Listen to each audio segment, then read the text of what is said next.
la grabación. Listo, Arturo, estamos grabando cuando vos quieras. Gracias. Bueno, gracias Gustavo. Buenas tardes a todos y a todas.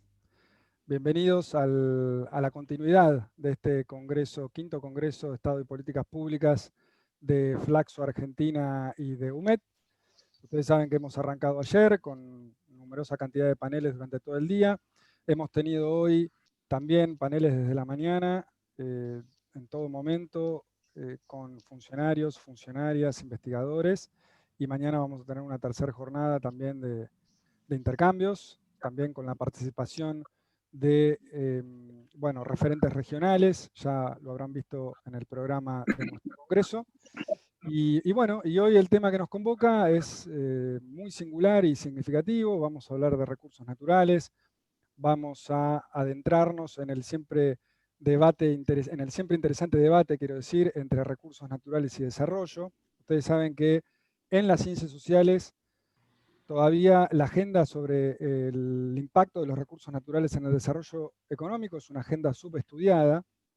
Y me parece que tenemos un gran desafío a quienes nos interesa el tema, poder seguir profundizando, aprovechando que hoy vamos a compartir esta mesa con personas que no solamente combinan un estudio sobre el tema por una trayectoria previa, sino que hoy están haciendo gestión pública sobre recursos naturales y tienen al frente una responsabilidad para poder lograr esta combinación siempre compleja, como les decía, entre explotación de recursos naturales en un país que cuenta con dotación de recursos naturales y mejoras en los niveles de distribución del ingreso, que es una asignatura pendiente que tenemos en Argentina y en muchos de los países de la región. Saludo a todos los que están conectados a este Zoom. Hay gente de todas partes del país, también nos están siguiendo desde otros países hermanos, así que bienvenidos, gracias por estar ahí. Y bueno, les cuento cómo va a ser la dinámica de este encuentro.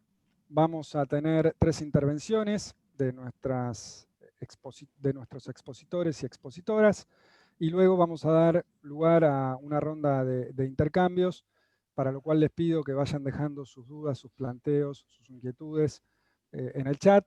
Cuanto más breves y concisas posibles mejor, porque eso nos va a permitir poder abarcar mayor cantidad. Naturalmente, siendo tantos en este panel, va a ser imposible poder dar cuenta de todas ellas, pero bueno, la idea es que también nuestro expositor y nuestras expositoras tengan un ida y vuelta con ustedes y puedan contestar sus inquietudes.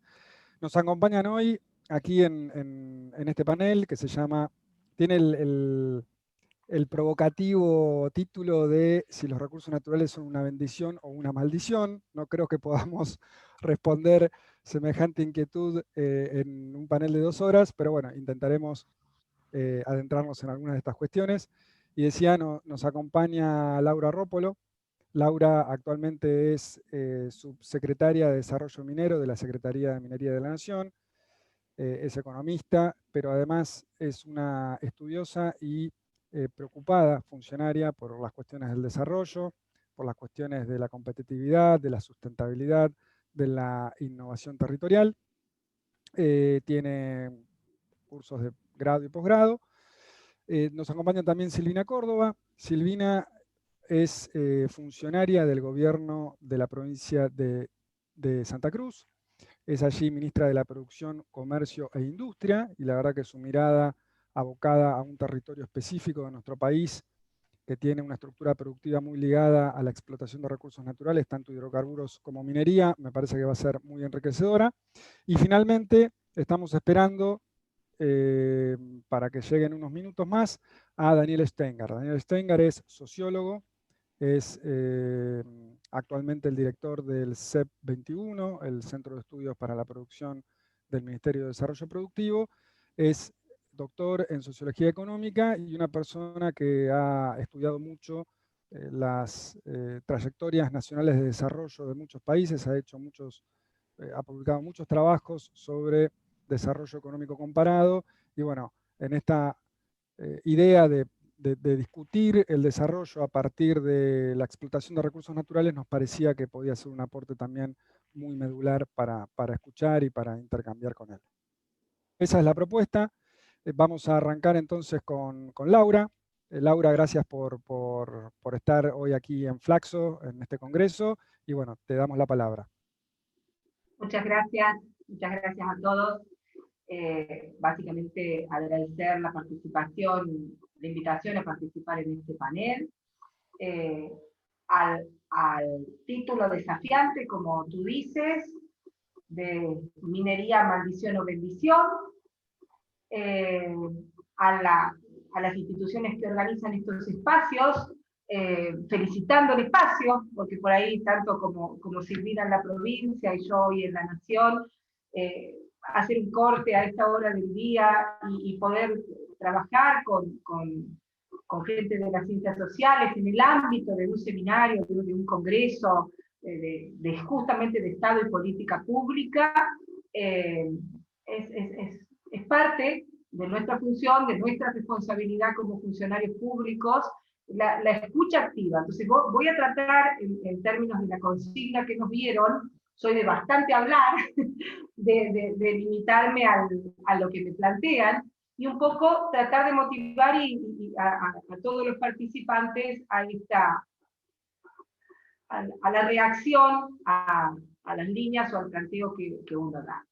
Claramente, cuando recibimos la invitación, nosotros plantear esta dicotomía entre maldición y bendición respecto de una actividad económica que la concebimos no solo desde el gobierno nacional, sino tal cual vos dijiste, en mis 25 años de ejercicio de la profesión, y básicamente desde la academia, desde la clase como profe de política económica, como investigadora, en algunos casos como asesora, de pensar ¿qué nos merecemos como territorio?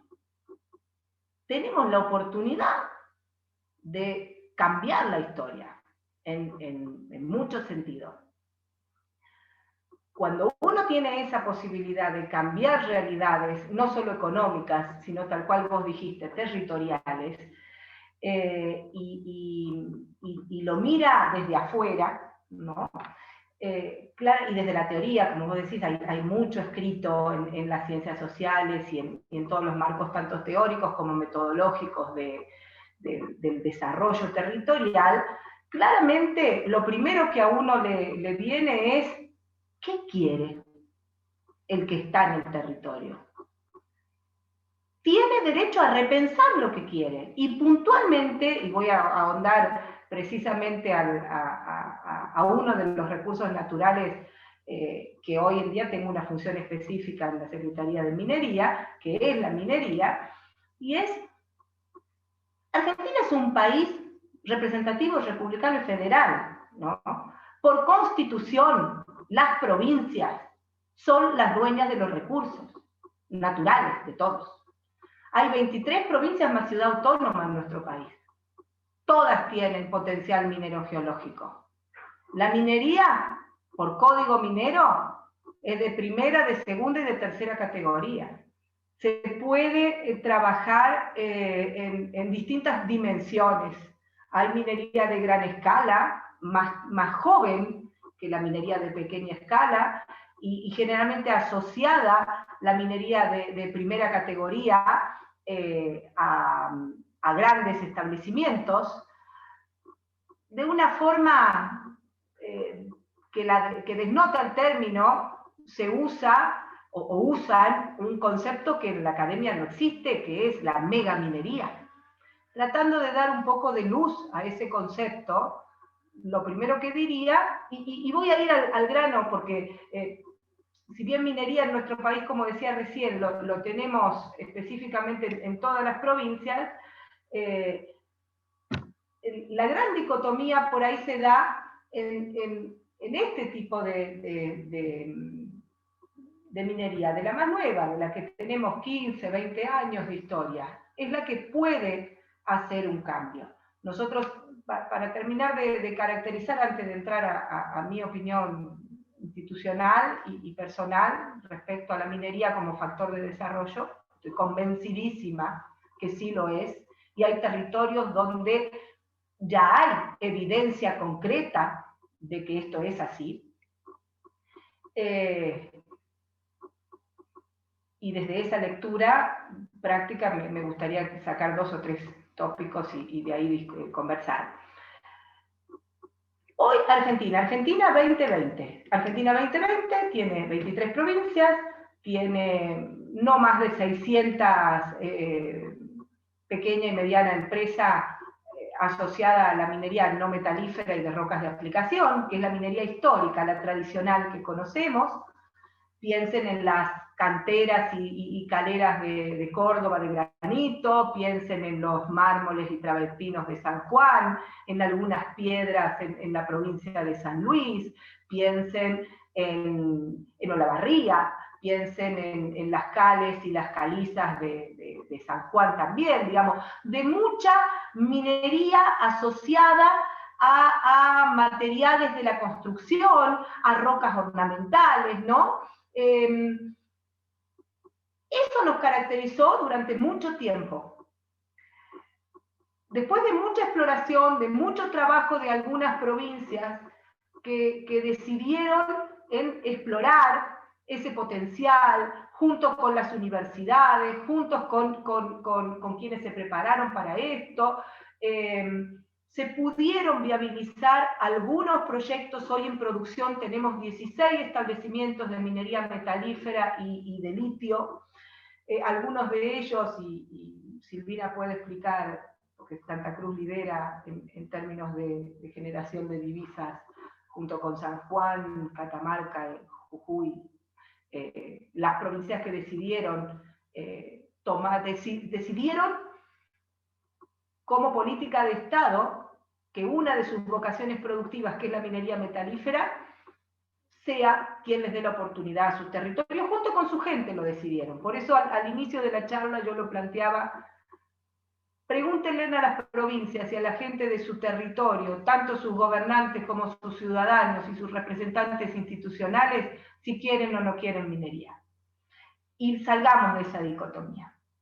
En función, pero sí respetando la voluntad del territorio, porque antes de ser una funcionaria de la Secretaría de Minería, lo que soy es una respetuosa de lo que quiere el territorio y una hacedora, como decías vos, del desarrollo territorial. Bueno, en esta lógica, con estas explotaciones de la actividad minera metalífera, que tenemos más o menos 2 décadas de experiencia, hay algunas lecciones aprendidas y hay también algunas buenas prácticas. ¿Qué nos deja hoy la experiencia, o sea, la lectura retrospectiva de esa minería? ¿Y qué nos deja la prospectiva? Porque también tenemos una oportunidad de desarrollar más y mejor de esta minería. En términos, nuestro ministro, y si Daniel usa alguna de los esquemas que nos llamó, no solo a definir el plan estratégico de la Secretaría de Minería, sino el plan de desarrollo productivo de la Argentina, basada en la industrialización responsable y consciente de los recursos naturales, hidrocarburos, minería y agroindustria, es que tenemos la oportunidad de dejar de ser un país productor de bienes y servicios no innovadores para pasar a ser realmente un país industrial innovador. Y si uno se pone a ver en el mundo qué países tienen esas características y cómo fueron sus sendas de crecimiento y de expansión, hay lecciones aprendidas de lo que podríamos hacer y de lo que no tenemos que hacer. ¿La posibilidad de economía de enclave existe? Sí. La posibilidad de que sea un círculo virtuoso y que realmente la minería pueda ser integrada, competitiva, sustentable ambientalmente, ¿existe? Sí. ¿De qué depende? Para mí, principalmente, de la institucionalidad de cada uno de los actores de todo el entramado social. En 3 grandes grupos tengo a las empresas, no solo la empresa minera operadora, sino todo el circuito posible de desarrollo territorial real a partir de la cadena de valor. Esa es una oportunidad que no podemos dejar de perder. Mientras se descubre una mina desde el inicio, desde el prospecto, desde el primer peso o dólar que se empieza a invertir en el territorio, hasta el cierre y el poscierre también es una oportunidad. Porque eso hay que verlo. La vida de un proyecto minero, o sea, o trabajar esta oportunidad es continua. Y somos los actores en cualquiera de los lugares que nos toca trabajar o ejercer nuestra función, los que podemos aprovechar esa oportunidad. El Estado, porque minería en nuestro país se produce, se realiza con una legislación muy clara, con instancias de participación, con códigos procedimentales muy claros a niveles provinciales, con un gran paraguas a nivel nacional. La Secretaría de Minería puntualmente en esta gestión está sumando y tratando de acompañar a las provincias en un espacio de diálogo que no es solo de mineros para mineros, sino que lo hemos ampliado a la sociedad en su conjunto. Justamente mañana, jueves 5, se abre la Mesa Nacional. ¿Qué es la Mesa Nacional? Es un espacio de diálogo multiactor interinstitucional en el cual todas las voces de los tres actores, la sociedad civil organizada, las empresas con sus representantes, los trabajadores desde sus gremios, el Estado nacional, provincial y local, escuchando, hablando, reflexionando sobre los ejes de esta minería que hay que pensarla a largo plazo, trabajarla en el corto e ir mejorándola en el proceso. Los volúmenes que se necesitan de inversión para llevar adelante un proceso de minería metalífera son bien grandes. Se conoce mucho gran parte del potencial geológico minero de Argentina. Hay muchos inversores mundiales que están dispuestos a venir a invertir al país. Algunas empresas pueden ser buenas, algunas empresas pueden no ser buenas. Hay tratados de libre comercio, hay tratados que regulan las inversiones a nuestro país, hay legislación concreta que no solo promueve la llegada de inversiones, sino que legisla, regula, protege, y después específicamente a nivel provincial para la actividad específicamente también. O sea, la opinión o la reflexión que muestro al grupo en la posición en la que hoy represento, que es la del Estado, es que tanto a nivel nacional como en las jurisdicciones provinciales con sus competencias de policía minera, se está trabajando para la doble vía. La doble vía, ¿qué es lo que es? Tratar de ayudar a las sociedades a que tengan la oportunidad de tener una actividad económica dinamizante como es un proyecto minero y también tener fortalezas para el control. Nosotros abogamos y tratamos de facilitar procesos de este tipo, donde si viene una empresa, voy a lo concreto, y yo lo viví en primera persona. Yo nací en la Pampa Húmeda, en una zona donde vos tirabas una semilla, llovía un montón, y después hasta por riego y demás, teníamos de todo. La vuelta de la vida hizo que yo ejerciera mi profesión y me dedicara a la competitividad subnacional o provincial en un territorio como San Juan, en los 90. En ese momento no había minería metalífera. No había, eran los primeros prospectos empezaban a aparecer. Nosotros dábamos clases de política económica y ¿cuál era la caracterización de San Juan? Monocultivo, se empezaba a ver un programa de promoción agrícola, entonces todo lo que se logró hacer, sin desmerecerlo, fue una diversificación de la actividad agrícola, había un solo vuelo, terrestremente, o sea, por carretera, uno llegaba a San Juan si quería ir a San Juan, en términos de... Silvina puede contar cosas de la Patagonia iguales o más desafiantes todavía. O sea, en los territorios donde está el potencial minero, los territorios son vulnerables, tienen pocas otras alternativas, o a veces no tan desarrolladas. En términos del comercio, yo me acuerdo que encima para mí fue chocante venir de una gran urbe, de decir voy a comprarme un determinado sándwich o una ropa, y era no, viajemos a Buenos Aires o viajemos a Mendoza. Hoy eso no sucede.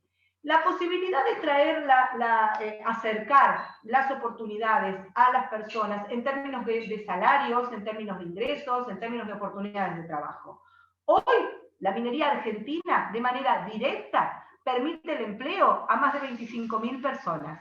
Genera más o menos 3.200 millones de dólares por ser uno de los principales complejos exportadores. Con un potencial en no menos de 10 años de triplicar, con lo que ya está descubierto y con un Estado presente. Quien le asusta o no confía en los estados controlantes, los invitamos a trabajar, a ver con las provincias, a acercarse a los territorios, a ver cómo es un proceso de obtención de una concesión minera, de una explotación minera, cuáles son las condiciones. Yo creo que no hay ninguna actividad económica que no tenga los estándares de seguridad que tiene la minería. Estudié varios, no lo digo desde la función, sino lo digo sí desde la analítica.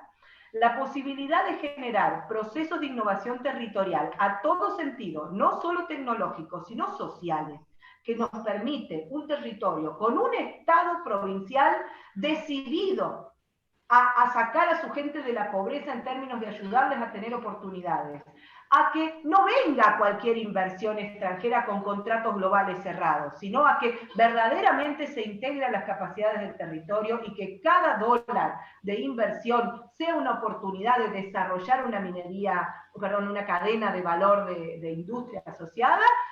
Esa minería sí es dinamizante. Entonces, en términos de ser respetuosa a los 20 minutos que me pidió Arturo, dejaría como reflexión la minería permite procesos de desarrollo y cambio cultural. Quien lo tiene que decidir, entiendo que es responsablemente los territorios, en un nivel de primer anillo hacia afuera, en una lógica de desarrollo territorial, y Argentina tiene una oportunidad única. Muy bien, muchas gracias, Laura. Has dicho varias cosas y me parece que son todas cosas interesantes para pensar y para retomar. Hablaste de desarrollo territorial, hablaste de control ambiental, hablaste de recursos naturales con dominio originario en manos de las provincias, que ese es un rasgo muy particular y propio de nuestro país, que nos distingue de otros, ¿sí? Así que bueno, ya que hablamos de lo subnacional, vamos a darle pie entonces a Silvina, que como les decía, es funcionaria del gobierno de la provincia de Santa Cruz. Así que Silvina, te escuchamos.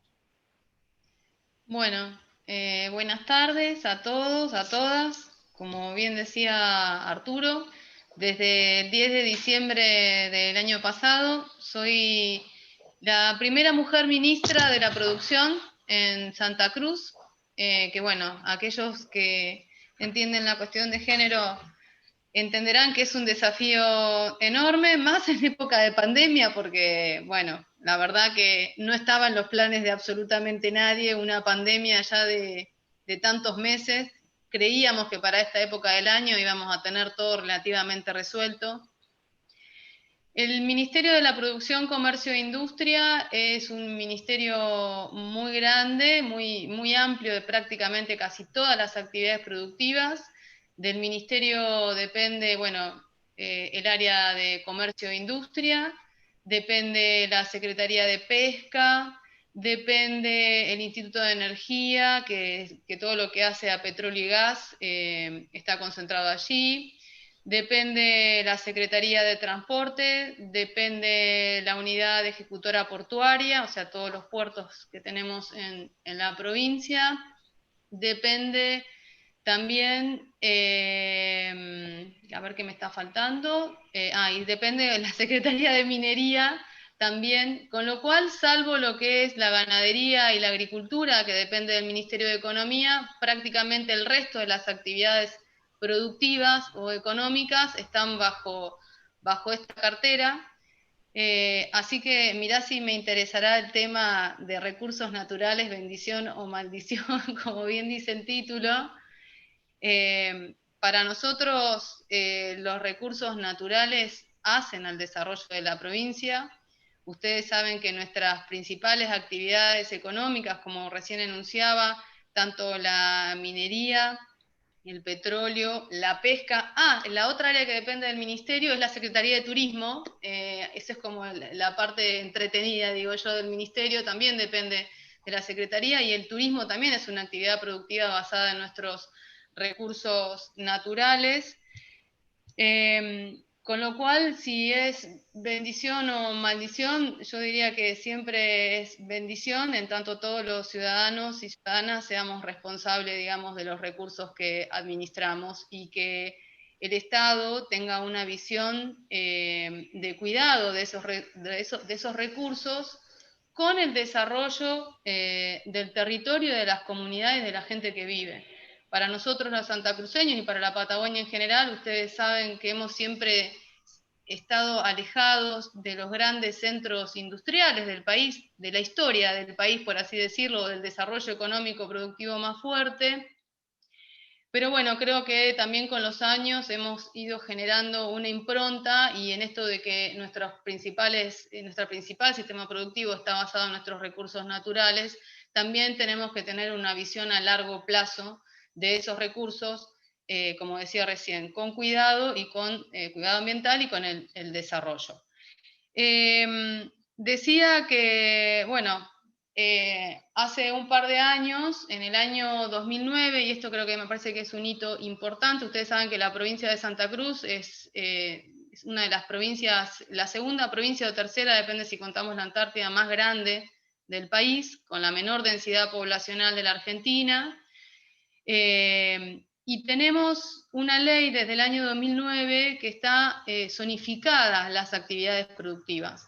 De lo que es la Ruta 40 hacia la costa, está delimitada norte y sur, están habilitadas, y con cierto también 10 kilómetros de los ejidos urbanos, de las áreas protegidas. Hay determinadas restricciones, depende, de acuerdo a dónde en el territorio se puede desarrollar la actividad productiva relacionada a lo que es la minería y el petróleo. Y después, bueno, no es casual que la provincia de Santa Cruz también sea la provincia que tiene más parques nacionales en la Argentina. Tenemos 7 parques nacionales y 27 áreas protegidas. Eso digo como para poner en contrabalance que tenemos recursos naturales extractivos y también el cuidado y la preservación del medio ambiente, porque además tenemos una actividad que es el turismo, que es una industria muy importante en el país y en Santa Cruz, y el cuidado, digamos, del medio ambiente. Eso, digamos, para tener como datos generales. También respecto a nuestros ingresos, como decía Laura recién, Santa Cruz es la principal exportadora de oro y plata del país. De lo que va el primer semestre del año, se ha exportado 560 millones de dólares, que es la principal exportación que tiene Santa Cruz, seguida de la pesca y el petróleo. O sea, de nuestros principales productos exportables, el 66% tiene incidencia la minería, el 11% la pesca, el 11% hidrocarburos, y después tenemos, bueno, carnes, cordero, nuestro famoso cordero patagónico, y el tema de cerezas. Somos, bueno, la principal, de las provincias exportadoras, la quinta en peso nacional, y en términos presupuestarios, el 25-30% de los ingresos fiscales, de los recursos fiscales que tiene Santa Cruz, son provenientes de las regalías, tanto petrolera, gasífera como minera, que en ese caso lo que mayor incidencia tiene, obviamente, en ese 25-30% es el petróleo con un 80% y el gas con un 15%. Digo estos datos porque, bueno, insisto, son parte de la cuestión económica que hace también a veces no a veces, sino muchas veces, a la sustentabilidad. En ese marco, el gobierno de Alicia Kirchner, desde el día 1 de su gestión, yo soy ministra desde el 10 de diciembre del 2019, pero la gestión de la actual gobernadora es del 10 de diciembre del 2015, hemos tenido una política clara respecto a la conjunción de las actividades productivas basada en la extracción de los recursos naturales o la explotación, si uno lo entiende así en términos turísticos también, y el desarrollo. Para nosotros es una premisa muy importante y que además lo hablamos con todas las comunidades de la provincia de Santa Cruz, con las empresas y con los sindicatos, que nosotros cada vez que planteamos algún tipo de política del ministerio siempre pensamos en las comunidades próximas a esas actividades productivas, en las empresas y en los sindicatos, buscando siempre una articulación lo más equilibrada y dinámica posible, porque no hay actividad económica si no hay licencia social de esas actividades. O sea, no puede haber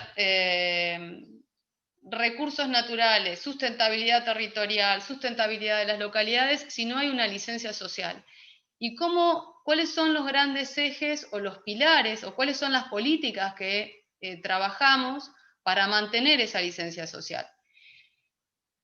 Creemos que está basada en 4 pilares fundamentalmente. Uno es el respeto y el cuidado ambiental. El otro es la empleabilidad santacruceña, y ahora voy a explicar un poco más pormenorizado cada uno de ellos. El desarrollo de un empresariado provincial también. Algunos hablan de compra provincial o desarrollo de clúster, que serían sinónimos, pero creo que el mejor título es el desarrollo de un empresariado santacruceño. Y por último, la responsabilidad social empresarial, que también es uno de los ejes importantes en las políticas para mantener la licencia social, como decía al comienzo. Lo que es medio ambiente obviamente no depende del Ministerio de la Producción, sino que del Ministerio de Salud y Ambiente, así que voy a hablar de eso, pero digamos, la autoridad ambiental es la Secretaría de Ambiente quien tiene el detalle pormenorizado de las distintas políticas. Estamos en interacción constante, obviamente. Es un área que se ha jerarquizado en estos últimos 5 años, que se ha jerarquizado y que ha adquirido todos los insumos y bienes necesarios para poder generar las inspecciones y hacer territorio, porque básicamente la Secretaría de Medio Ambiente tiene que estar en territorio. Se ha descentralizado la gestión en lo que es la zona norte y zona sur. Ustedes saben que, bueno, nosotros tenemos localidades, Río Gallegos es la capital. Tenemos, por ejemplo, una localidad como Los Antiguos, a 1.200 kilómetros de la capital, y tenemos, por ejemplo, Caleta Olivia, que sería, apenas uno entra por Santa Cruz, por la Ruta 3, a 700 kilómetros. Digo, para poder tener una dimensión de que la necesidad de descentralizar algunas áreas que son fundamentales para el gobierno, eso se ha hecho en esta gestión. Se ha profesionalizado el área, se ha duplicado la cantidad de profesionales específicos en la Secretaría de Medio Ambiente, y se han aumentado todo lo que son las inspecciones, básicamente en el sector petrolero, por así decir, si bien hay inspecciones de la más variada tipo, y también desde la Secretaría de Minería, quienes que tenemos el control ambiental de la actividad, también hemos incrementado y hemos ido acorde también con este tipo de políticas, entendiendo que no hay desarrollo si no hay cuidado y respeto del medio ambiente. Después les hablaba de la empleabilidad santacruceña. Para nosotros es un desafío muy grande que nuestros jóvenes tengan trabajo en las actividades que ven ahí, afuera, digamos, de la puerta de la casa. Tenemos una ley bastante controvertida, pero que, digamos, nosotros trabajamos articuladamente con las empresas y sus contratistas para hacerla efectiva, que es la ley 3151, o denominada la ley 7030, que exige el 70% de trabajadores domiciliados en la provincia de Santa Cruz en las distintas actividades productivas. Esto va en concordancia con ¿qué? Que bueno, ustedes, bueno, entiendo que muchos sabrán la forma de ocupación del territorio argentino a lo largo de la historia, y bueno, la historia de las distintas actividades económicas, YPF, YCF, de cómo se ha ido construyendo la Argentina, y tenemos necesidad, porque además tenemos una población joven muy importante, tenemos una de las pirámides poblacionales más anchas en su base del país.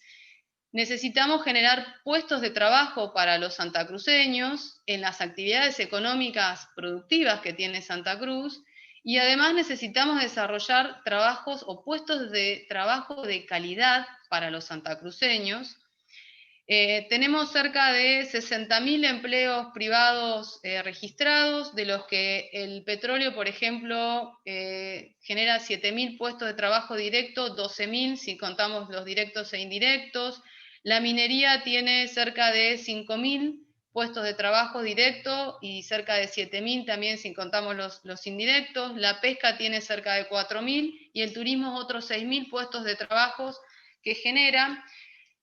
Y nosotros estamos trabajando muy fuertemente con el Ministerio de Trabajo y con el Consejo Provincial de Educación en el marco del COPETIP, el Consejo, siempre le mezclo los nombres, el Consejo de Producción, Empleo Producción y Trabajo, de Educación, Empleo y Trabajo, desarrollando lo que fue, por ejemplo, a lo largo de este año, más de 450 personas, por ejemplo, han participado en capacitaciones específicas y puntuales en el caso de la minería, y más de 1.000 prácticas profesionalizantes a lo largo de todos estos años en la actividad petrolera, donde los chicos cuando terminan los colegios técnicos hacen prácticas profesionalizantes para conocer la actividad in situ y además para generar ese vínculo entre las empresas y los trabajadores que, bueno, que hace una valorización de aquel recurso humano capacitado y que vive en la provincia. Y en esto quiero hacer una salvedad, que la pandemia a nosotros nos abrió una oportunidad muy importante en este rubro, porque con todos los problemas de circulación y bueno, el aislamiento y las actividades exceptuadas de ese aislamiento, que están prácticamente todas las que nombraba, nos hemos hecho de infinita información sobre cuánta es la cantidad de gente, en qué rubros, en qué empresas y qué puestos de trabajo venían, digamos, de otras partes del país y qué posibilidades teníamos de generar esos recursos en nuestra propia provincia o capacitar a los recursos humanos que hoy están en la facultad o en las escuelas técnicas o en el secundario, para que a futuro puedan insertarse, insisto, en esos puestos de trabajo y puestos de trabajo de calidad. Hemos trabajado mucho en ese sentido con la minería, estamos trabajando con la pesca, también en ese sentido, estamos trabajando con sectores como el campo y con cosechas de cereza, porque la mayoría eran también recurso humano proveniente de otras latitudes. Esto no quiere decir que Santa Cruz sea, digamos, cerrada a recurso humano del resto del país, porque todos somos argentinos y argentinas, sino que podamos saber de manera cabal cuál es el recurso humano, cuál es la capacitación que nuestros jóvenes, porque insisto, el leitmotiv de todo es la licencia social. Si los jóvenes no sienten que pueden estar comprometidos en el pozo petrolero que ven en el campo cuando van de una ciudad a otra, en la minería, en el barco que ven en el puerto, es muy, muy difícil mantener la licencia social. Entonces, para, insisto, conservar esa licencia y no tener problemas en el desarrollo de la actividad, la empleabilidad santacruceña es uno de los ejes fundamentales. Otro de esos ejes importantes para nosotros es el desarrollo del empresariado santacruceño, como decía con anterioridad. Tenemos una ley que se sancionó en el año 2018, la ley 3616, que establece que aquellas industrias extractivas deberán propender a un compre provincial del 50%. Es una ley que vamos trabajando con el sector privado y con el sector empresarial local a través de sus distintas cámaras para ir implementándolo y que no sea perjudicial también para la actividad. Estamos trabajando en un tema de costos.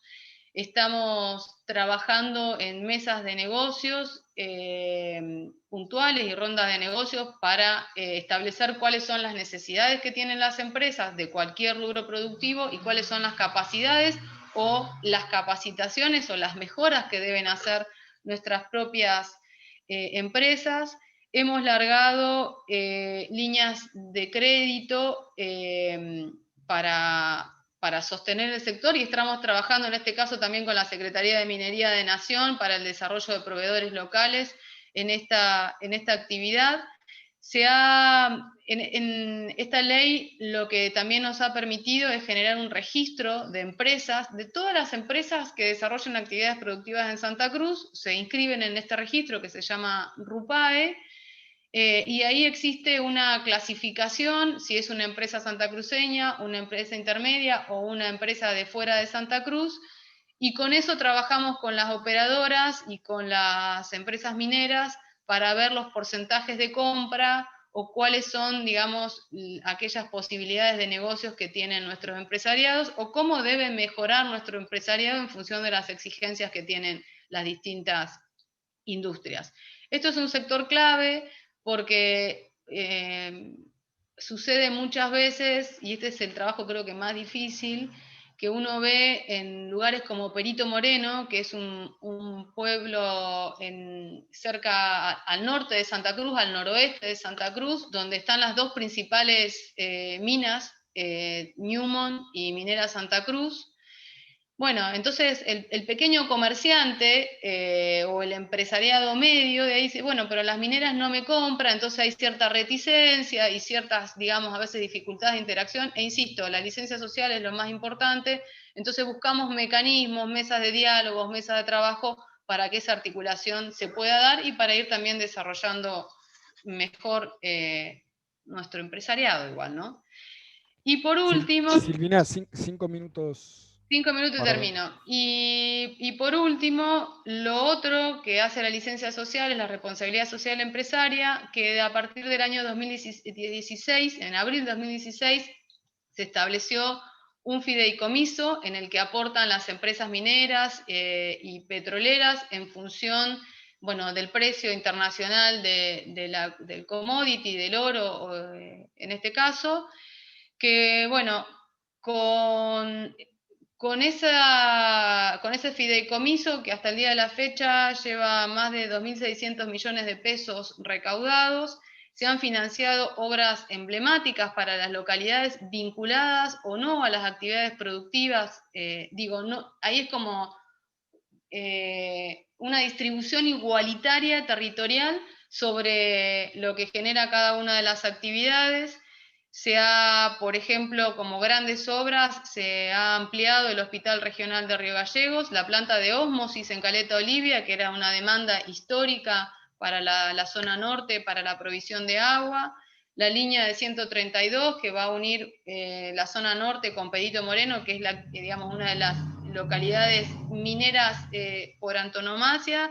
Se han elaborado las líneas de créditos para el desarrollo del empresariado local, y después un sinfín de obras a lo largo y ancho de toda la provincia.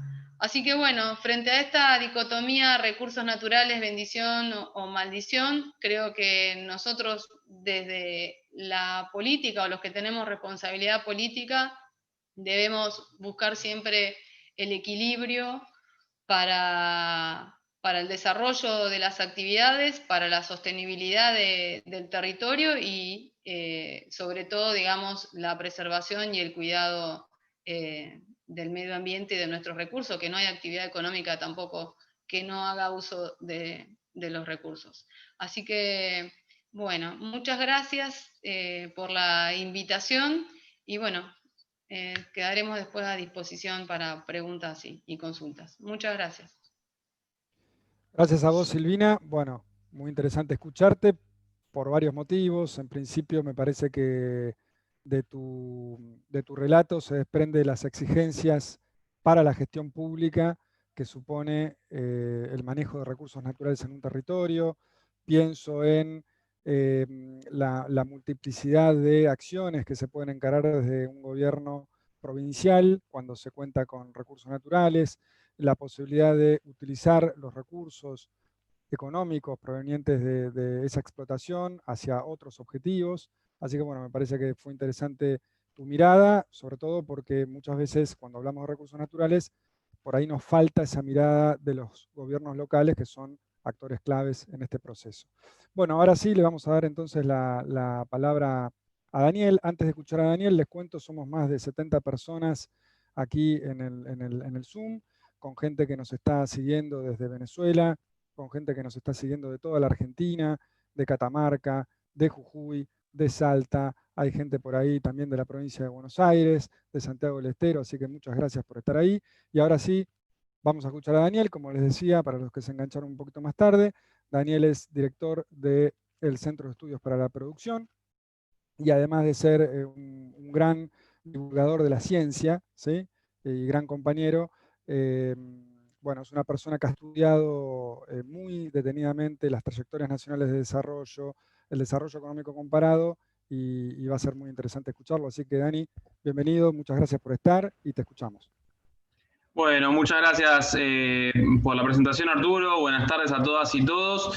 Necesito compartir pantalla, no sé si, creo que, a ver si puedo. Sí, hola, Daniel, sí, estás habilitado ya, así que podés compartir, no hay problema. Bien, bueno, ahí me dicen si están viendo ¿Están viendo mi presentación? Sí, sí, se ve perfecto. Bueno, bárbaro. Bueno, yo voy a hablar un poco sobre una pregunta que anda dando vueltas mucho, ¿no?, en el debate público, que es ¿qué modelo de desarrollo para Argentina? Pensando también en la pospandemia. Y un poco cuál es el rol de los recursos naturales en ese modelo de desarrollo, que como bien se llama este seminario, ¿son una maldición o son una bendición? Bueno, primero antes de pensar en el futuro, hacemos un breve repaso de lo que fue el pasado económico argentino. Creo que hay algún eco ahí dando vueltas, ¿puede ser? No, yo te escucho bien, puede ser un poco de ruido, ahora me fijo si hay algún mic abierto. Les recuerdo a todos, por favor, que tengan los micrófonos muteados, gracias. Bueno, a ver, si uno repasa a largo plazo Argentina, encontramos básicamente lo siguiente, que Argentina fue una sociedad de movilidad social ascendente hasta mediados de los años 70. O sea, desde fines del siglo XIX hasta mediados de los años 70, Argentina fue una sociedad de movilidad social ascendente con sofisticación productiva creciente, mejora del salario real, de las condiciones laborales y las condiciones de vida. Y hay un claro quiebre a mediados de los años 70 que hace que Argentina tenga un pésimo último cuarto del siglo XX. Es un periodo donde Argentina es de los países del mundo que más se desindustrializa y donde Argentina se latinoamericaniza en el sentido de que tiende a converger con la región en materia de ingreso per cápita, es decir, Argentina era el país más rico de la región, tiende a parecerse cada vez más a la región y además era el país más igualitario de la región en los años 70 y pasa a ser un país con un nivel de desigualdad más parecido a los de América Latina, que como sabemos, América Latina es de las regiones más desiguales del mundo. Y dentro de esas razones que explican ese quiebre de mediados de los 70, hay muchas, pero hay una que es el gran péndulo, ¿no?, distributivo y productivo, ¿no? Esta idea de que Argentina es incapaz de mantener sosteniblemente una pauta distributiva y un modelo de desarrollo productivo. Permanentemente hay cambios cada pocos años que van haciendo que se vayan en direcciones distintas cada poco tiempo. Miremos en primer lugar la trayectoria a largo plazo de Argentina, ¿no? Esto que ustedes ven acá es el PBI per cápita de Argentina, el ingreso por habitante, desde el año 1900 hasta la actualidad, de Argentina acá comparado contra varios países desarrollados, contra el Reino Unido, contra Australia, contra Estados Unidos, contra Nueva Zelanda y contra Europa Occidental. ¿Y qué es lo que se ve en este gráfico? Fíjense lo siguiente, en el periodo que va del 45 al 75, Argentina crece más o menos al 2% por año per cápita, que es la misma cifra a la cual crecen el Reino Unido, Australia, Estados Unidos y Nueva Zelanda. ¿sí? Muchas veces se dice que Argentina se jodió en 1945 y este dato en realidad no parece, este gráfico parece refutar eso. Argentina crece a una tasa que, si desde mediados de los 70 hubiera seguido creciendo esa tasa, ese 2% por año, que es la línea punteada que ustedes ven, Argentina hoy sería un país desarrollado en materia de ingresos por habitante. Tendría el PIB per cápita de Reino Unido, de Europa Occidental o de Nueva Zelanda, ¿sí? Europa Occidental sí crece más que nosotros en ese periodo, está teniendo su gran milagro económico, Alemania, Francia, Italia, España. Pero el resto de los países, digamos, desarrollados, como Reino Unido, Estados Unidos, Australia y Nueva Zelanda, con los cuales muchas veces se ha comparado a Argentina en la larga duración, crecen al 2% por año. Fíjense lo que pasa a mediados de los 70. Argentina se rompe, digamos, cómo empieza una trayectoria descendente, con algún ciclo de crecimiento solo en la década de los 90, que es un ciclo de crecimiento con aumento del desempleo y la pobreza, un ciclo de crecimiento excluyente, pero ciclo de crecimiento al fin. Salvo ese momento, entre el 75 y el 2001-2002, tenemos una caída del ingreso por habitante cuando el resto del mundo sigue subiendo su ingreso por habitante. Y eso genera una gran divergencia. Después tenemos un periodo de gran crecimiento económico que va del 2003 a 2011, y 2011 Argentina deja de crecer, y ahí empieza de vuelta a caer el ingreso por habitante, fenómeno acentuado desde la crisis económica iniciada en 2018. Si uno mira contra otros países de la región, en lugar contra los países desarrollados, acá ustedes tienen contra Chile, contra Brasil, bueno, contra Estados Unidos como un indicador de país desarrollado, México y Uruguay. Fíjense que Argentina es un país por lejos el más desarrollado de la región durante buena parte del siglo XX, y desde mediados de los 70 tendemos a latinoamericanizarnos en el sentido de que crecemos menos que cualquier otro país de la región, ¿sí? Brasil y México también han crecido muy poco desde mediados de los años 80, y en cambio Chile y Uruguay han crecido más. Y una cuestión a tener en cuenta cuando se dice que Argentina se arruinó entre el 45 y el 75 producto de la emergencia del peronismo, como si fuera el chivo expiatorio, la culpa de todos los males de la Argentina, la pregunta es: ¿por qué Uruguay y Chile, entre el 45 y el 75, como ustedes pueden ver en el gráfico, crecieron menos que Argentina sin que Uruguay y Chile tuvieran peronismo? La explicación, una explicación mucho más sensata al respecto, es que Argentina tuvo un crecimiento razonable de su producto por habitante del 45 al 75, mayor al de Chile y Uruguay, similar, como decía recién, al de Australia, Nueva Zelanda, Reino Unido, Estados Unidos, menor al de Brasil y México, ¿sí? Europa Occidental. ¿Por qué menor al de Brasil y México? Porque Brasil, todos los países de la región en la segunda posguerra implementaron modelos de desarrollo centrados en el mercado interno, lo que se llamó la industrialización por sustitución de importaciones, y ahí, como está muy centrado en el mercado interno, Brasil y México les fue muy bien, porque tenían mercados internos grandes, básicamente porque son países populosos, y eso les permitió tener escala industrial grande y volver eficientes mucha producción industrial. Obviamente, a ver, para poner un ejemplo, una planta automotriz en un mercado de 100 millones de habitantes se vuelve viable, en un mercado de 2, 3 millones de habitantes, como puede ser el de Uruguay, es muy ineficiente, porque requieren escalas mínimas, digamos. Entonces, Brasil y México les fue bien porque eran mercados grandes, Chile y Uruguay les fue bastante flojo durante ese periodo, producto que eran países más chicos, y Argentina les fue razonable, un punto intermedio, producto que era un país mediano. Y por el contrario, cuando viene la inserción en la globalización, Chile y Uruguay logran insertarse bastante exitosamente, producto que son países chicos y la apertura comercial les da ciertos beneficios.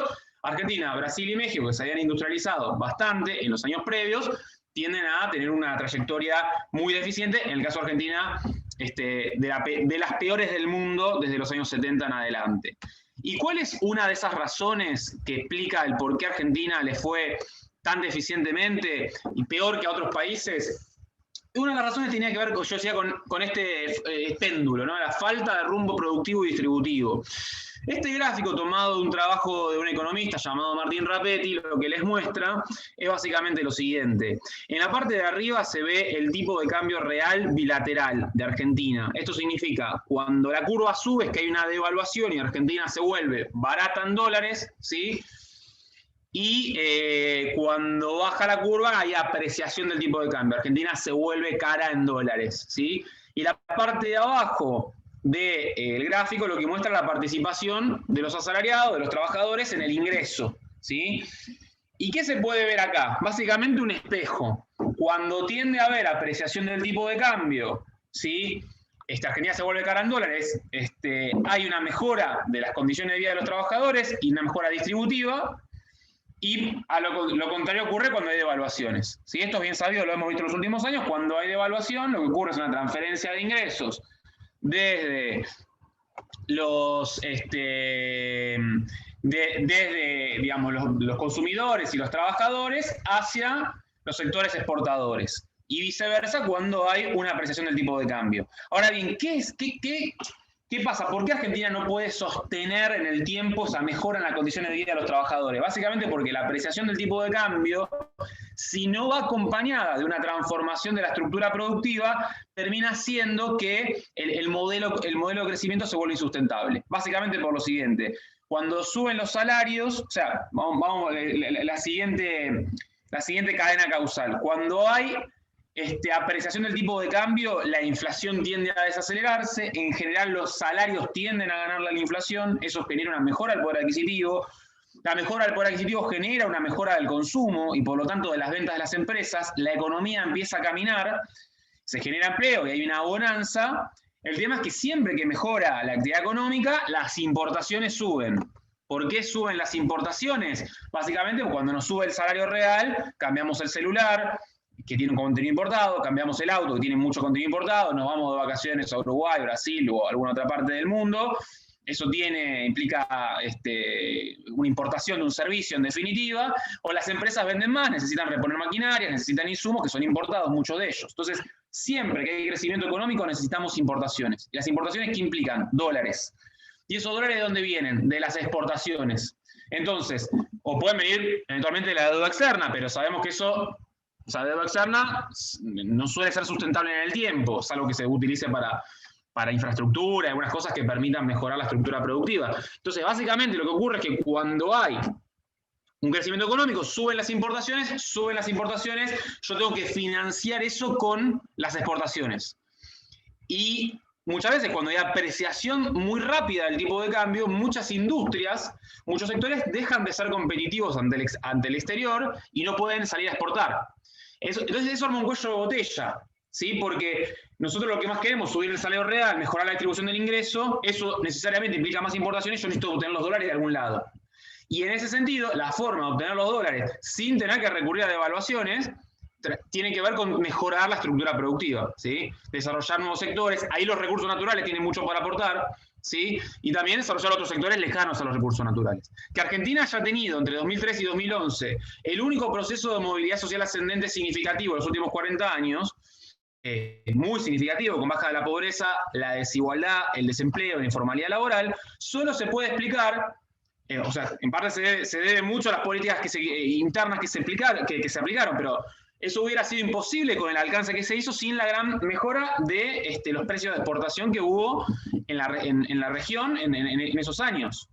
Con una soja a $600 fue posible financiar esa mejora de las condiciones de vida que generaron una gran suba de las importaciones, ¿sí? Porque nuestras exportaciones subieron mucho, tanto en cantidad, en precio, que permitió sustentar ese aumento de las importaciones. No fue casualidad que en toda la región hubiera una movilidad social ascendente en esos años de gran mejora de los precios de exportación. Pasó, en parte hubo gobiernos populares que ayudaron a eso, a acelerar ese proceso, pero también si uno mira países que no tuvieron gobiernos populares o gobiernos nacionales populares, como puede ser Perú, por poner un ejemplo, Colombia, también se evidenciaron mejoras en la pobreza y en las condiciones de vida. En parte porque todos salieron a exportar más, producto de un contexto externo muy favorable. Entonces, y eso todo muy basado en los recursos naturales. Entonces, cuando se dice habitualmente que los recursos naturales en Argentina generan concentración y desigualdad, en realidad la experiencia de por lo menos la década de los 2000 refuta eso. Porque la gran generación de clase media que se dio en la región en ese periodo fue en parte por una renta de los recursos naturales, ¿sí? Que permitió financiar el crecimiento económico. Ahora bien, retomando el punto anterior, no es muy deseable que uno tenga tanto vaivén en este gráfico que uno ve que es un espejo, es también un electrocardiograma. Digamos, es absolutamente volátil nuestra pauta distributiva y nuestro tipo de cambio real, ¿sí? O sea, tenemos permanentemente ciclos de apreciación cambiaria que son seguidos de brutales devaluaciones y eso termina generando brutales transferencias de ingreso. y lo que termina generando eso es una gran volatilidad macroeconómica. Argentina es el país del mundo que más recesiones tuvo desde los años 70, desde el año 74 tuvimos 20 años de recesión, el país del mundo es 20 años en 45, 46 años, y en parte esa volatilidad macroeconómica lo que termina generando es comportamientos defensivos de los agentes económicos, ¿sí? Comportamientos más, sobre todo de los inversores. Si vos tenés todo el tiempo un cambio permanente en la estructura de incentivos, es difícil pensar en inversiones de largo plazo, y las inversiones de largo plazo son las que permiten justamente mejorar la productividad, diversificar la estructura productiva y poder exportar sin tener que recurrir a las devaluaciones. Entonces ahí tienes una cuestión de origen que es fundamental resolver, que es el péndulo distributivo. Y en ese sentido, iniciativas como el Acuerdo Económico y Social, donde vos juntás el Estado, trabajadores y empresarios, es muy importante para poder suavizar por lo menos una de estas tendencias que tanto daño ha generado en las últimas décadas y que es un rasgo distintivo de Argentina. Bien, ahora, nosotros, yo dirijo el Centro de Estudios para la Producción, el Ministerio de Desarrollo Productivo, en parte tomando esta premisa de que uno de los grandes problemas de las trabas al crecimiento y a la movilidad social ascendente que ha tenido Argentina en los últimos 45 años tiene que ver con esta falta de rumbo, este permanente péndulo. Decimos, bueno, tratemos de poner sobre la mesa una serie de consensos sobre los cuales ponernos de acuerdo para pensar unas políticas públicas que no estén cambiando cada 2 o 3 años permanentemente, lo cual termina generando un cambio constante en los incentivos de todos, ¿sí? Y dentro de esos consensos productivos que venimos impulsando, hay 10 que les queríamos comentar. Uno de ellos es que necesitamos exportar más. Yo digo, las exportaciones no son ni de izquierda, ni de derecha, ni de arriba, ni de abajo. Las exportaciones son fundamentales, son el gran lubricante del crecimiento económico, ¿sí? Por lo que decía anteriormente, cuando crecemos, cuando queremos que nos mejore el salario real, eso sí o sí implica más importaciones. ¿Cómo las financio? Sí o sí exportando más. Y en ese sentido los recursos naturales y otras actividades productivas son fundamentales. Yo muchas veces me encuentro en el debate público algunas personas que dicen que hay que exportar menos. Exportar menos implica sí o sí menor salario real, más pobreza y más desempleo. O sea, porque ¿cómo vamos a poder, digamos, no sé, cambiar un mueble o comprarnos una tele o cambiar el celular o irnos de vacaciones a un país vecino si no tenemos más exportaciones? ¿De dónde sacamos el dinero? ¿De la deuda? Ya sabemos cómo termina. Entonces, eso es fundamental. Segunda idea que proponemos es que ningún sector productivo ni ningún actor productivo sobra, todos son importantes. En este sentido, nosotros creemos que los recursos naturales son fundamentales en una estrategia de desarrollo, creemos que no alcanza con los recursos naturales y por eso son fundamentales, es fundamental la industria. Se ha hablado mucho también de que en Argentina la industria es ineficiente, que sobra, que es inviable. Nosotros estamos completamente en desacuerdo con esa idea. Y de hecho es un gran generador de empleo y un gran generador de tecnología, es fundamental y un gran motorizador de muchas economías regionales. Y también los servicios son fundamentales, ¿sí? Son grandes empleadores. Hay servicios que generan divisas, que generan justamente dólares, como puede ser el turismo o el software, los servicios basados en el conocimiento. Entonces, nosotros proponemos acabar con esta grieta entre si los recursos naturales sí, los recursos naturales no, la industria sí, la industria no, los servicios sí, los servicios no. Y también lo que decimos es que ningún actor productivo sobra, todos son importantes. En ese sentido, nosotros obviamente creemos que las y los trabajadores son el gran sujeto del desarrollo, es importantísimo porque la gran mayoría de la población es trabajadora, y obviamente también son importantísimas las pymes, son importantísimas las grandes empresas, tanto de origen nacional como multinacional. Las grandes empresas muchas veces se las cuestiona con mucha razón, pero lo cierto es que es donde más se proviene la oferta de dólares, o sea, quienes más exportan, donde los niveles de condiciones laborales, la mejor en el sector privado son en las grandes empresas, hay que decirlo esto. La tasa de informalidad laboral en una empresa de 2 o 3 trabajadores es del 75%, altísima. En las empresas de más de 40 trabajadores, las medianas y las grandes, es menos del 10%. Generalmente los salarios son mucho más altos en las medianas y grandes empresas que en las micro, ¿sí? Entonces, en ese sentido, las grandes empresas tienen un rol importante para el desarrollo argentino. Lo que queremos es que abandonar esa lógica de juego de suma cero, donde todo es siempre uno a expensas de otro. No hace falta remontarse tanto en el tiempo, 2003-2011, donde era un proceso de crecimiento, donde la torta crecía tanto que todo subía. Mejoraban los trabajadores, mejoraban los más pobres, fueron los que más se beneficiaron de ese proceso de crecimiento, por eso bajó la pobreza y por eso bajó la desigualdad. Y también mejoraron las pymes, hubo 200.000 empresas nuevas en ese periodo, ¿sí? Y también mejoraron las grandes. Entonces, cuando vos tenés un excedente, una torta que crece, todo sube. El tema es que si pensamos permanentemente en este juego de suma cero, siempre vamos a estar en una lógica de grieta permanente. Y también son importantísimas, además de las grandes, las medianas, las pequeñas, las microempresas, obviamente las cooperativas de trabajo, las empresas recuperadas también tienen un rol fundamental. Entonces, en este sentido, abandonemos el juego de suma cero y pasemos a una lógica de pensar cómo ampliar la torta. Si ampliar la torta, muchos de los problemas del conflicto por la distribución del ingreso se amainan. Tercera cuestión que nosotros proponemos es que hay una falsa antinomia entre el mercado interno y el mercado externo. En general, a veces se piensa que por salir a exportar descuidamos nuestro mercado interno y viceversa, que por cuidar nuestro mercado interno tenemos un sesgo antiexportador. En realidad, lo cierto es que el mejor periodo que tuvimos en los últimos 45 años, que fue 2003-2011, crecieron los dos a la vez. Muchas veces el aumento de las exportaciones, el aumento del mercado externo es lo que permite que obtengamos los dólares necesarios para financiar la suba del mercado interno, y a su vez muchas empresas primero empiezan a expandirse en el mercado interno, aprenden a producir, van tomando una escala y a partir de ahí se vuelven competitivas para salir a exportar. Entonces, en realidad es una falsa antinomia y en general lo que se ve es que es importantísimo que las empresas puedan expandirse en el mercado interno y después salir a exportar. Cuarta idea que proponemos es que no hay futuro sin políticas productivas que fomenten la innovación y la creatividad. Se ha hablado mucho de que en los años 80, 90, que la mejor política industrial es aquella que no existe. Nosotros estamos completamente en desacuerdo con esa idea porque básicamente hoy todos los países desarrollados implementan políticas productivas porque realmente producir importa, producir te vuelve menos vulnerable como país. Hoy podemos producir una vacuna, ¿sí? Y podemos producir respiradores y eso nos da menos vulnerabilidad que respecto a otros países. Acuérdense lo que ocurrió en marzo o en abril cuando había aviones chinos que mandaban respiradores a España haciendo escala en Turquía y en Turquía se lo decomisaban, hacían piratería respecto a esa mercadería. Y eso en parte tenía que ver con que Turquía y España no tenían capacidad de producir ese material sanitario. En ese sentido, poder producir te da menos vulnerabilidad externa.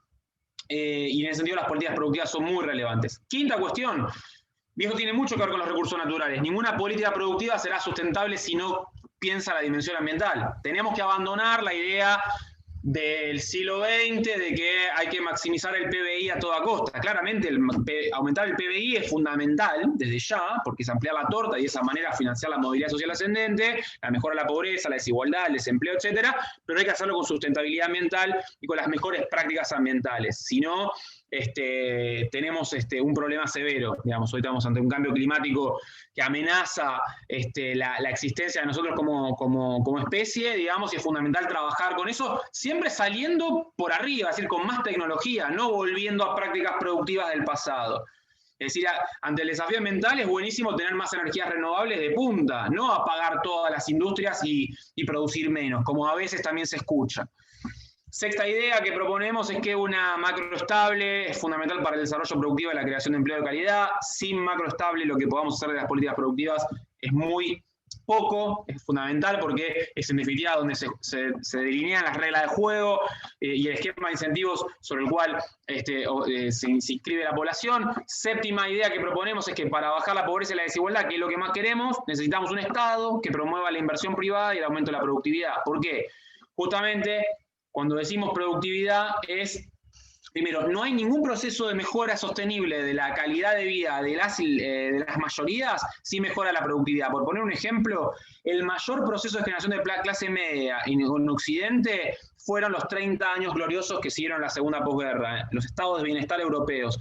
Eso pudo funcionar, obviamente, gracias a socialdemocracias que fueron hegemónicas en su momento, pero también gracias al aumento de la productividad que permitió volver sustentable ese estado de bienestar. Entonces, si nosotros hoy lo que queremos es mejorar la calidad de vida de las y los trabajadores, necesitamos inversión para aumentar la productividad, y el aumento de la productividad es lo que nos permite exportar con salarios altos, sin recurrir a devaluaciones, y de esa manera cierra bárbaro la ecuación, porque justamente exportar más nos permite financiar el crecimiento. Cuando crecemos baja la pobreza, baja la desigualdad, porque se generan empleos, y el Estado se nutre de más recursos para hacer políticas redistributivas. Octava idea que proponemos, una buena política productiva debe reducir las brechas de género. Lamentablemente ha habido muy pocas políticas productivas con enfoque de género en el mundo hasta ahora, y nosotros estamos incorporando del Ministerio de Desarrollo Productivo más de 30 iniciativas de políticas productivas que tratan de reducir las brechas de género. Pongo un ejemplo: por lo menos el 20% de la línea de crédito subsidiado que impulsamos el Ministerio van a emprendimientos liderados por mujeres, ¿sí? Novena idea que promovemos es que la apertura comercial o el proteccionismo no son fines en sí mismos, sino herramientas que deben ser utilizadas de manera inteligente.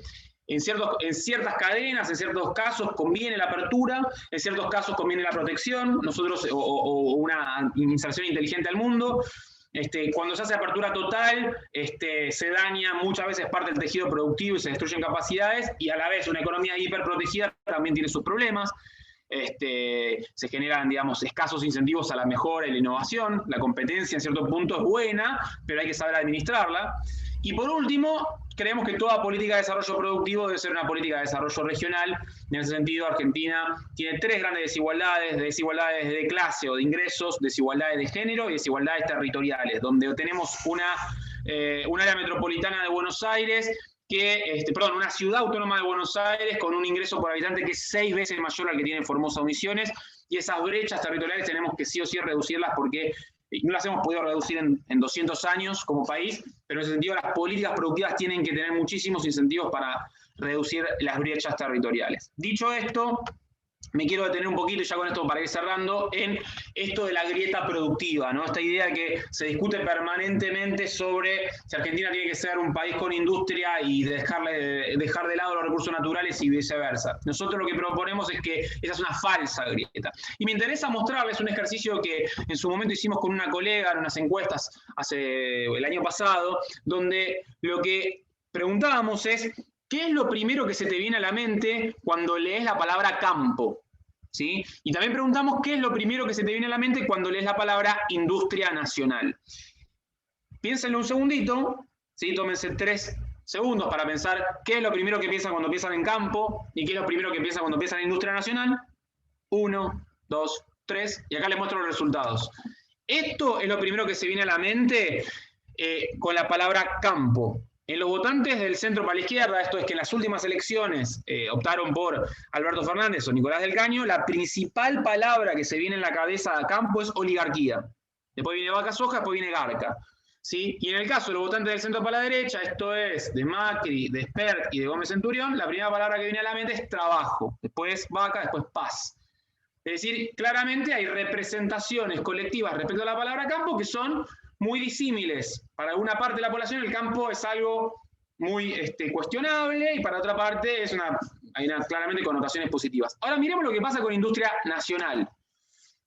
Los votantes del centro para la izquierda lo primero que dicen es trabajo, después viene orgullo, desarrollo, necesaria, soberanía, progreso, crecimiento importante, patria, fundamental, futuro. Y los votantes del centro para la derecha también, la primera que dicen es trabajo, pero todas las que le siguen son todas palabras con muy mala connotación: ineficiente, inexistente, berreta, curro, nada, pobre, mala, basura, estafa, prebenda, mentira, obsoleta. Fíjense cómo hay una grieta que se cuela permanentemente en el imaginario del modelo productivo que queremos. Hay una parte de la población que ve con muy malos ojos los recursos naturales, y en particular el campo. Uno podría extenderlo a la minería también. Y hay otra parte de la población que dice que la industria es inviable en Argentina. Y la verdad es que esa grieta es muy inconducente, porque lo que termina haciendo es que cada 2 o 3 o 4 años o 8 años estamos permanentemente cambiando el esquema de incentivos y nada, se trunca el desarrollo así. Y no hace falta pensar, hay muchos países que han resuelto esta grieta, ¿sí? Donde ambos pueden coexistir a la vez y se potencian. Por poner un ejemplo, ¿sí? Canadá es un país donde hay muchísimos recursos naturales que han sido claves, una bendición para su desarrollo. ¿Sí? Uno puede pensar en la minería, en los alimentos, en los hidrocarburos, en lo forestal, pero también en Canadá tiene una industria automotriz muy significativa, industria aeronáutica y también servicios de exportación. Uno puede pensar mismo en los países nórdicos, ¿sí? Países como Finlandia, ¿sí? Los más desarrollados del mundo y los más igualitarios del mundo, con las menores brechas de género, las menores brechas de clase del mundo.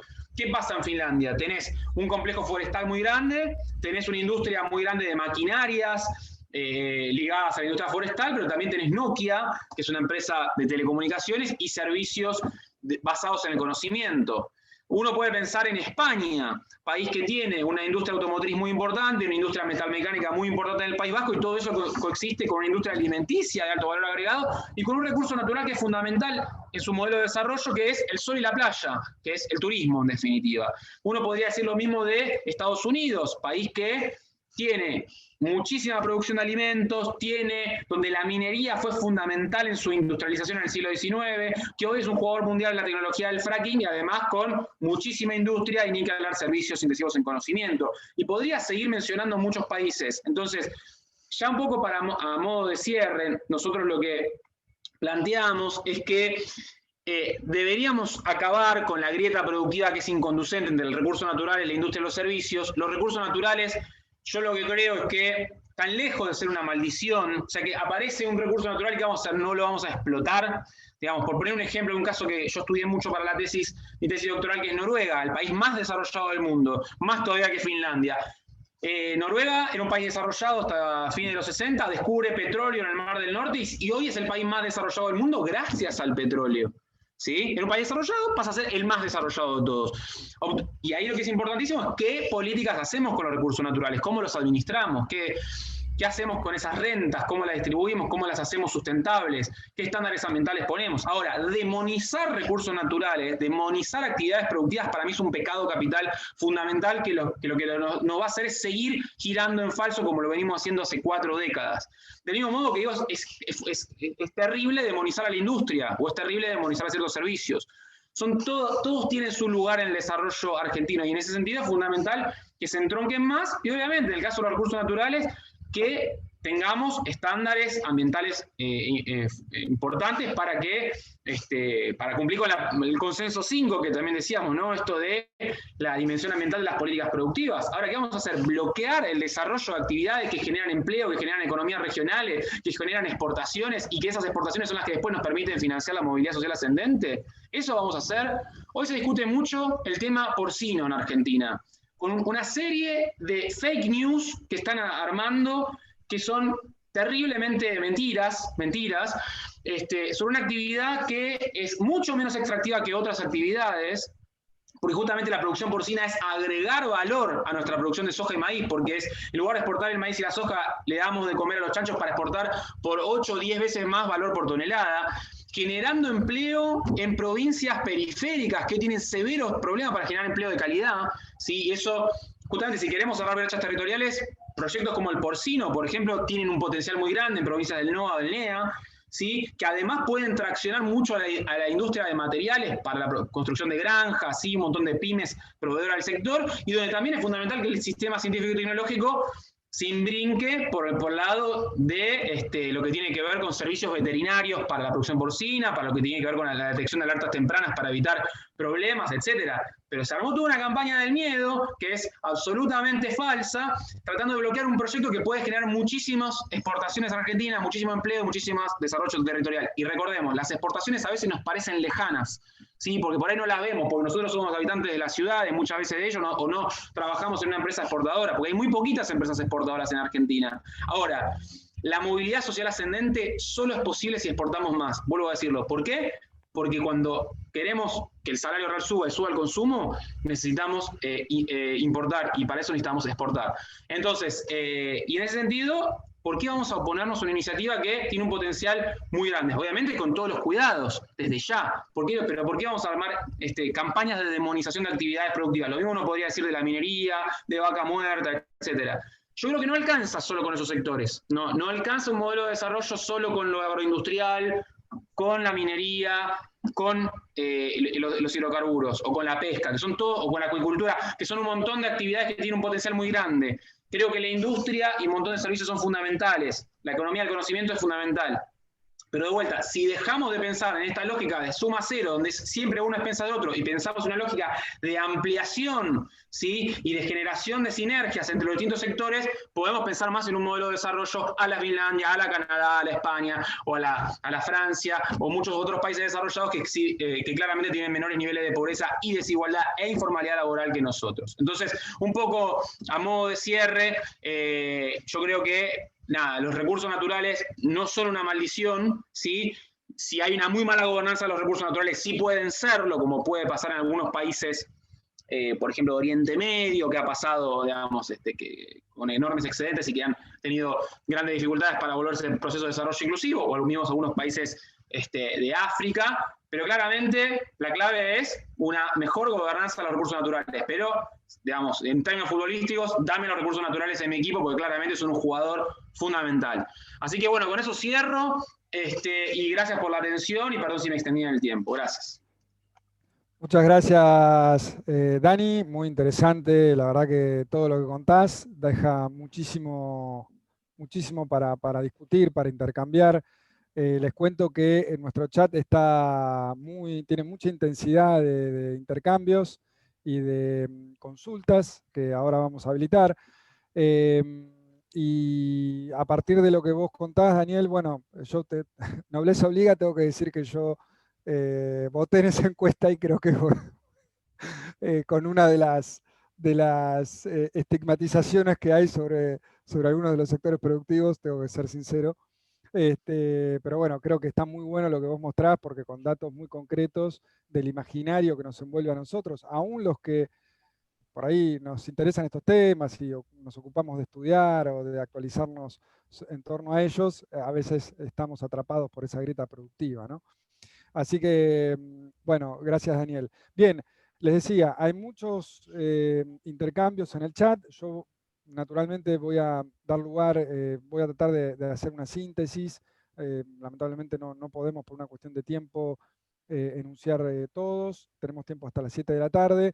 Hay algunas consultas vinculadas a cómo hacer para que en los territorios se puedan establecer porcentajes mínimos y máximos de inversión a las empresas mineras para dirigirlos o redirigirlos a proyectos de, por ejemplo, energías renovables, ¿sí? Por otro lado, en cuanto a lo que Silvina contaba del caso concreto del fideicomiso, unirse, si no recuerdo mal, en Santa Cruz, bueno, cómo se distribuyen esos recursos, hacia dónde se dirigen. Hay consultas respecto de, para Daniel, por ejemplo, qué rol han tenido en los procesos de desarrollo las empresas transnacionales, que yo cuando leía la consulta de quien la formulaba, pensaba que también muchas veces en esto de la grieta productiva hay una suerte de, no sé si de demonización, pero un sesgo bastante, en lo que es el campo nacional popular, un sesgo bastante negativo o peyorativo hacia las empresas transnacionales. Pregunta para Silvina también, si se puede ampliar sobre la empresa provincial de minería y sobre lo exportado de oro y plata, cuánto queda de regalía para la provincia y cuánto queda para la nación. Preguntas para Laura asociadas a el desarrollo territorial, cómo la minería puede contribuir en ese sentido. Así que bueno, le voy a dar entonces lugar a ustedes para que puedan responder cada una de estas intervenciones o hacer, si se quiere, una síntesis de cada una de estas. Y empezamos por Laura. ¿Te parece, Lau?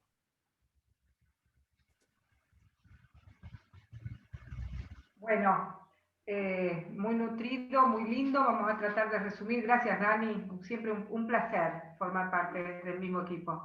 Nos ilumina mucho con sus análisis.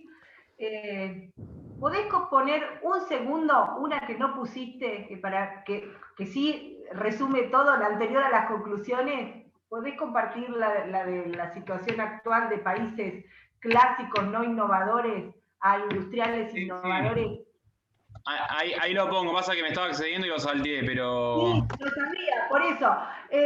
Que eso tiene que ver un poco con lo de desarrollo territorial y todo lo que Daniel recién les plantea. En la estrategia, esto es un análisis que hizo él con todos los países y un poco motiva la estrategia de largo plazo y la reducción de esta grieta que él plantea. Para nosotros, el plan de la Secretaría de Minería, si se fijan los países, o sea, solo el objetivo es ir al cuadrante superior derecho, pero solo a la derecha. O sea, fíjense dónde estamos. Estamos abajo a la izquierda. Fíjense los países que estamos.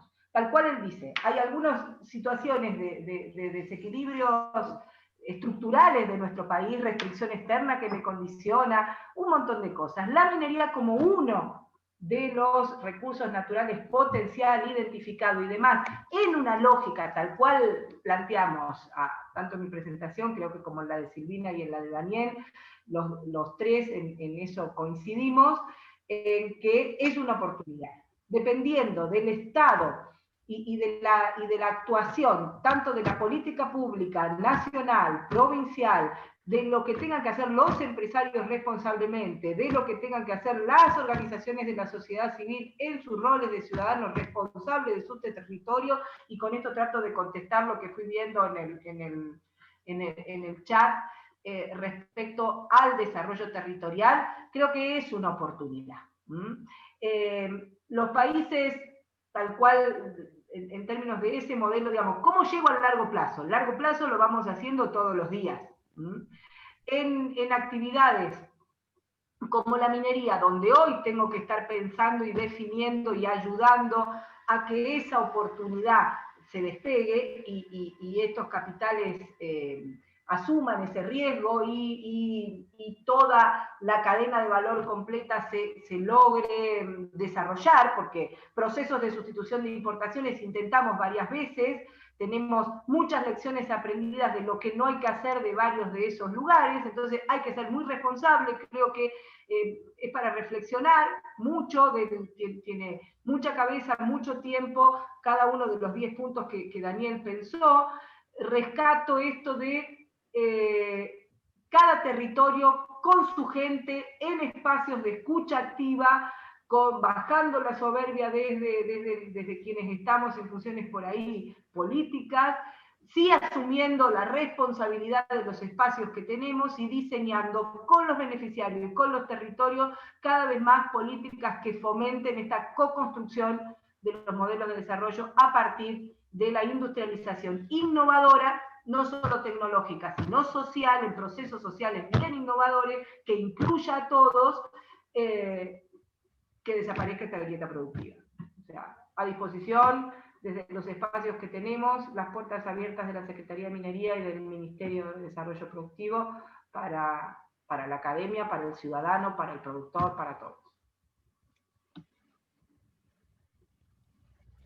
Gracias, Laura. Le damos la palabra entonces a Silvina. Sacate la pantalla, Dani. Bueno, no recuerdo todas las preguntas, eran varias. Sí me acuerdo el tema de la empresa minera, que eso no lo dije, pero se ve que alguien conoce Santa Cruz. En eso, nosotros tenemos una empresa estatal minera que se llama Fomicruz, que además de las áreas que están, digamos, disponibles a través de la Secretaría de Minería, tiene áreas en la provincia de Santa Cruz y que buscamos asociatividad con empresas que quieran explorar e invertir en la provincia. Fomicruz es una empresa estatal que tiene una tendencia no solamente que no está enfocada solamente a la minería, sino también al petróleo y al sector agrícola ganadero, y estamos empezando un nuevo desafío con esa empresa estatal, con Fomicruz, que es estaciones de servicio, una red de estaciones de servicios en aquellos pueblos muy pequeños, con misiones de fomento, donde las grandes cadenas no tienen, digamos, la rentabilidad o el peso necesario, no rinden las condiciones que establecen. Entonces hay lugares como La Esperanza, que son parajes entre pueblos y pueblos, Tres Lagos, que es un pueblo muy pequeño, Chaltén, que es un pueblo turístico, donde hemos desarrollado una marca que se llama EPA, que, bueno, esta empresa va a tener también como unidad de negocio. Y en lo que es la minería, Fomicruz está asociado ya desde hace muchos años, desde la década de los 90, con AngloGold, con el yacimiento conocido como Cerro Vanguardia, con Newmont también en un proyecto de exploración que hemos firmado este año para trabajar en conjunto, y con Patagonia Gold y con Stella Resource en distintos puntos de la provincia, y es una forma también en la que nosotros propiciamos la minería en asociatividad con la empresa estatal. Y después lo que hace Regalías Mineras es el 3% de las ventas del mineral, más después lo recaudado por Unirse, que esa era otra pregunta. Unirse, los municipios presentan proyectos para cada una de sus localidades y a través de un comité que tiene Unirse se definen, hay un reglamento respecto a cuáles son los sectores que tienen que tener, hay que presentar un proyecto y ahí se define cuáles son las obras a financiar. Creo que respondí todas las preguntas. Bien, excelente. Gracias, Silvina. Bueno, ahí había una consulta, entre otras, que probablemente no esté omitiendo, pero había una concreta para Daniel respecto a cuál es el rol de las empresas transnacionales en el proceso de desarrollo. Y yo le agregaría, esta va por mi cuenta, para Dani, cuánto hay en esta cuestión del péndulo, el tema de la inestabilidad cambiaria y la moneda tan débil que tiene Argentina, que ese sí me parece que es un rasgo que nos diferencia de otros países, ¿no? Cuando el excedente se ahorra en divisas y no se vuelca a la producción. Ese sería un aporte mío. Bueno, a ver, respecto al tema de las multinacionales, a ver, todo depende de qué política se haga con las multinacionales.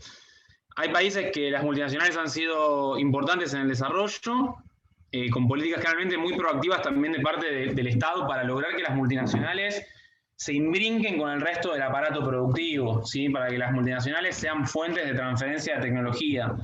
Ejemplos varios. China, un país que ha traído mucha inversión extranjera, pero también con mucha regulación del Estado, diciéndole, bueno, vos vení, pero transferime tecnología. Y así como China pasó de ser un país ensamblador de celulares a tener Huawei y ser líder en 5G, por poner un ejemplo.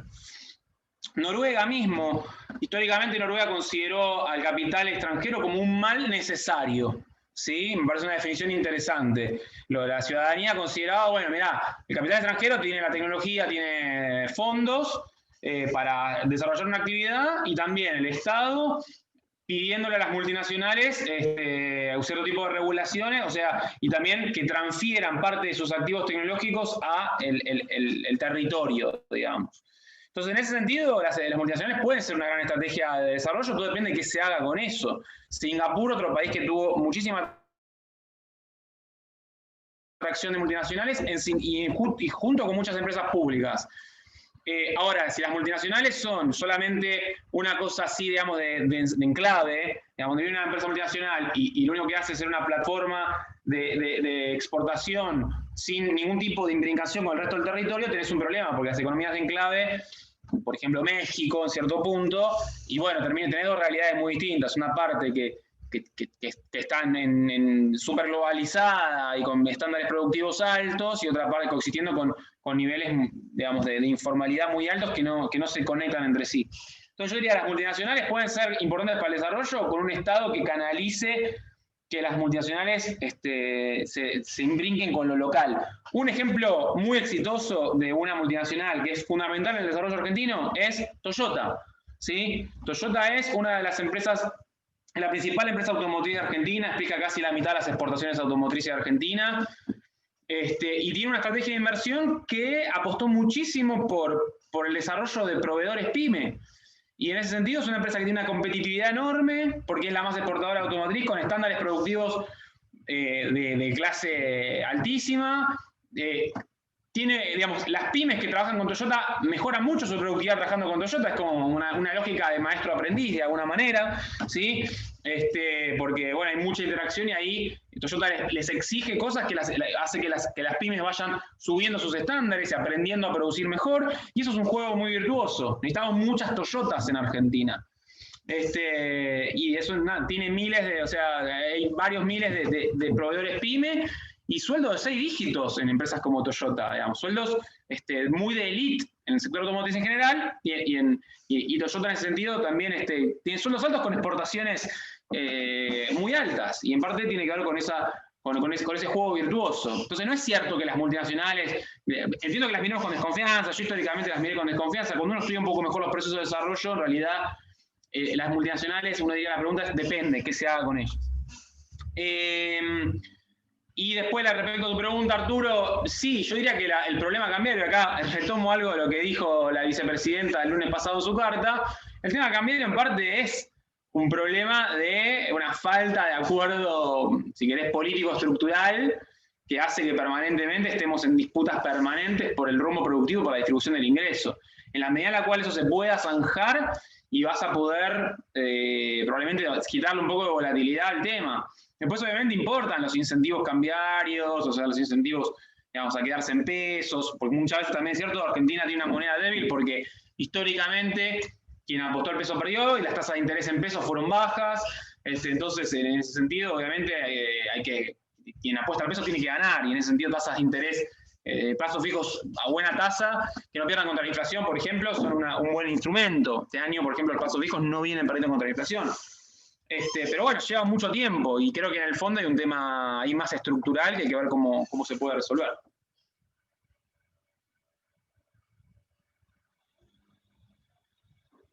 No tenés el mic, estás muteado, Arturo. Perdón. Ya lo que decía, bueno, para ir cerrando, nos quedan unos pocos minutos nada más, y agradeciéndoles por haber participado y haber contribuido a este debate, que para nosotros es tan importante. Una última consulta que llega para Laura. Teniendo en cuenta el conocimiento de las provincias mineras, si, Laura, podés explicar cómo funciona el fideicomiso minero en San Juan y a qué se destina lo recaudado. Cortito, cada proyecto tiene un porcentaje, bueno, similar al unirse en términos de la imposición, lo que sí tiene es una asignación específica a infraestructura básica para el desarrollo.